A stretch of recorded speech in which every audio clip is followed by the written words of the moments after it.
voit les prix Nobel et les savants qui veut rétrécir, voyager dans le temps, arbore sa pilosité subbuccale et pense en dehors du bocal. Qui sait expliquer ce qu'est la radiation, contacte ton pour poser une question. Le professeur Moustache. Cher prof, si je bosse dur et que je choisis science, option paléontologie, est-ce que je peux avoir une vie aussi formidable qu'Indiana Jones? Oh, vous croyez que tous les scientifiques ont la même chance qu'Indiana? Alors, vous ne connaissez pas l'expédition de Guillaume le Gentil.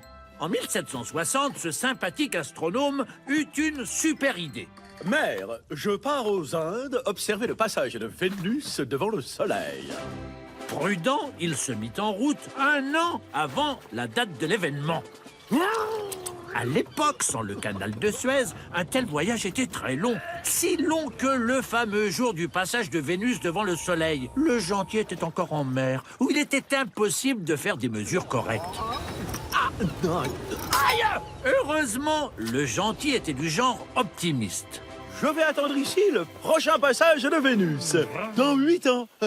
Il se fabriqua un observatoire en Inde et attendit patiemment 8 longues années, jusqu'au jour où Vénus arriva, mais derrière un nuage.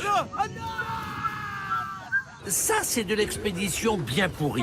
Mais d'autres chercheurs n'ont pas eu de bol, même sans bouger de chez eux. Prenez Max Planck, prix Nobel de physique pour la théorie des quanta. Sa femme meurt en 1909. Oh, Bertha, meine Atome d'amour. Puis son fils est tué pendant la Première Guerre mondiale.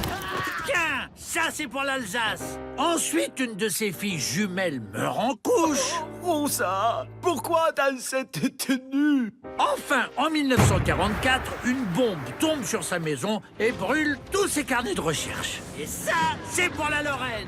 De son côté, Albert Einstein ne faisait partie d'aucun gratin scientifique. Einstein, s'il vous plaît, tirez la langue. Malgré l'intelligence qu'on lui connaît aujourd'hui, il bossait à l'office des brevets où il s'emmerdait ferme. Que faites-vous, Herr Einstein?